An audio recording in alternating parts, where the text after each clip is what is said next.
नमस्कार विद्यार्थी मित्रों, मैं आरती राजपूत। आधारशिला ऑनलाइन एजुकेशन में आप सभी का स्वागत है।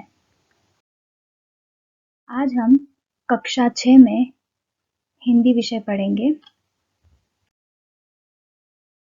हिंदी एक भाषा है, तो भाषा के विषय को पढ़ने से पहले हम भाषा, बोली, लिपि और व्याकरण के बारे में कुछ प्राथमिक जानकारी प्राप्त करें।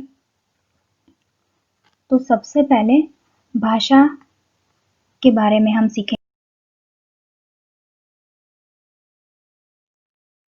भाषा, यहाँ पर एक परिच्छेद दिया हुआ है। हम सबसे पहले उसका पठन करेंगे। आरोही, नीरजा, अमन और अनुराग कबीर के जन्मदिन पर उसके घर पहुंचे। कबीर ने सबका स्वागत करते हुए कहा, आइए, आपका स्वागत है। आरोही, नीरजा, अमन और अनुराग ने कहा, कबीर, जन्मदिन की हार्दिक शुभकामनाएं। कबीर ने मुस्कुराकर कहा, धन्यवाद साथियों। इन वाक्यों में आरोही, नीरजा, अमन और अनुराग ने अपने विचार जिस अर्थ में व्यक्त किए, कबीर ने उसी अर्थ को समझकर अपने विचार व्यक्त किए। तो मित्रों, आपने देखा कि कबीर के मित्र जो है कबीर को जन्मदिन की शुभकामनाएं देते हैं और कबीर उन्हें प्रत्युत्तर में धन्यवाद कहता है।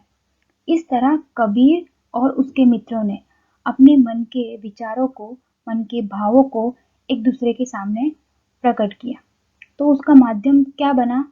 तो भाषा। भाषा के माध्यम से ही उन्होंने अपने मन के विचारों को एक दूसरे के समक्ष प्रकट किया। तो भाषा की परिभाषा देखें। भाषा वह साधन है जिसका प्रयोग विचारों के आदान प्रदान में किया जाता है। अपने मन के भावों को प्रकट करने के लिए भाषा का प्रयोग किया जाता है। अब हम भाषा के रूप देखें तो भाषा के मुख्य दो रूप हैं। पहला मौखिक भाषा और दूसरा लिखित भाषा। सबसे पहले मौखिक भाषा। तो मौखिक भाषा का मतलब होता है कि जो बोलकर प्रकट की जाए, उसे क्या कहते हैं? मौखिक भाषा। आपने कई बार टीवी पर समाचार वाचक को समाचार का वाचन करते हुए देखा होगा। तो ये भाषा का मौखिक रूप है। वह बोलकर समाचार का वाचन करता है। दूसरा देखें तो लिखित भाषा। अगर आप अपने मित्र को अपने प्रवास का वर्णन पत्र लिखकर करते हो, तो उसे भाषा का लिखित रूप कहते हैं। आपने अपने प्रवास का वर्णन पत्र लिखकर अपने मित्र को किया, तो ये भाषा का लिखित रूप हो गया। ये तो हमने सीखा भाषा। बोली। बोली भाषा का क्षेत्रीय रूप है। इसमें साहित्य नहीं लिखा जाता। किसी क्षेत्र के लोगों के समूह द्वारा बोली का प्रयोग सिर्फ बोलने में किया जाता है। किसी क्षेत्र के लोग जो है वो बोली का प्रयोग करते हैं सिर्फ बोलने के लिए, आपस में बातचीत करने के लिए। जैसे गुजरात के काठियावाड़ में काठियावाड़ी, कच्छ में कच्छी, झालावाड़ में झालावाड़ी बोली जाती है। ये गुजरात के ही क्षेत्र है छोटे छोटे, वहां पर ये काठियावाड़ी, कच्छी और झालावाड़ी बोली जाती है। उनका कोई साहित्यिक रूप नहीं मिलता, उनमें कोई लेखन कार्य देखने को नहीं मिलता है। इसी तरह राजस्थान के मारवाड़ में मारवाड़ी, मेवाड़ में मेवाड़ी बोली जाती है। अगर हम पर्वतीय क्षेत्रों की बात करें तो वहां पर पहाड़ी बोली जाती है। इन बोलियों का कहीं भी हमें लिखित रूप नहीं मिलता। सिर्फ ये व्यक्तियों में बोलने के लिए उपयोग की जाती है, आपस में बातचीत करने के लिए उपयोग करते हैं। अब हम देखते हैं लिपि। भाषा का सबसे छोटा ध्वनि रूप है लिपि। ध्वनियों के प्रयोग से, शब्द और शब्दों के प्रयोग से वाक्य बनते हैं, ये तो आप लोग सभी जानते हैं। यदि हम किसी को कहे आइए, तो मुंह से 3 ध्वनियां निकलती है, आ, ई और ए। ये तीनों ध्वनियां एक शब्द बनाती है और शब्द को हम वाक्य में जोड़कर वाक्य का प्रयोग करते हैं। मुंह से निकलने वाली इन ध्वनियों को लिखने के लिए प्रत्येक भाषा में कुछ चिन्ह होते हैं। यह चिन्ह वर्ण कहलाते हैं। हर एक भाषा में लिखने के लिए क्या होता है? कुछ चिन्ह होते हैं, वो वर्ण कहलाते हैं। वर्ण मतलब क से लेकर ज्ञ तक, अ से लेकर अह तक, ये जो है वो हिंदी के वर्ण है। वर्णों को लिखने का तरीका अथवा ढंग ही लिपि है। जो हम वर्ण लिखते हैं वो ही क्या है? लिपि। प्रत्येक भाषा को लिखने के लिए कोई ना कोई विशेष लिपि का प्रयोग होता है। हम कोई भी भाषा लिखते हैं तो उसको लिखने के लिए एक विशेष लिपि होती है।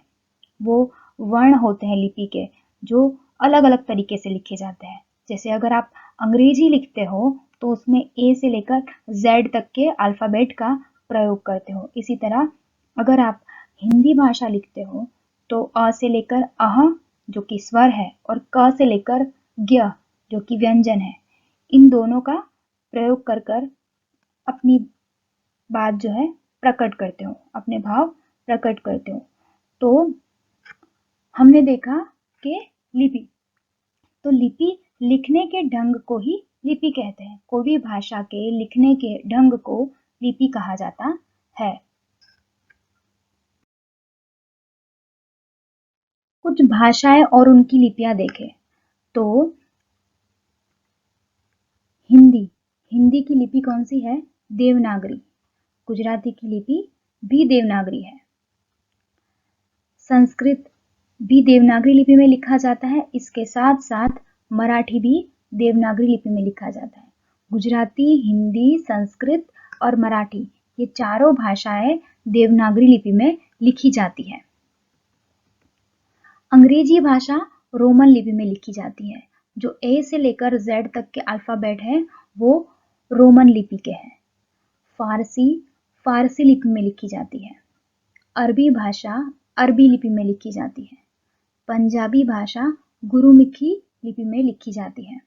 फारसी, अरबी और पंजाबी भाषा तो आपने लिखी हुई कहीं देखी नहीं होगी, लेकिन अंग्रेजी भाषा तो हम लोग हमारे अभ्यासक्रम में देखते हो आप लोग लिखी हुई, तो उसमें ए से लेकर जेड तक के अल्फाबेट का प्रयोग करते हो लिखने के लिए।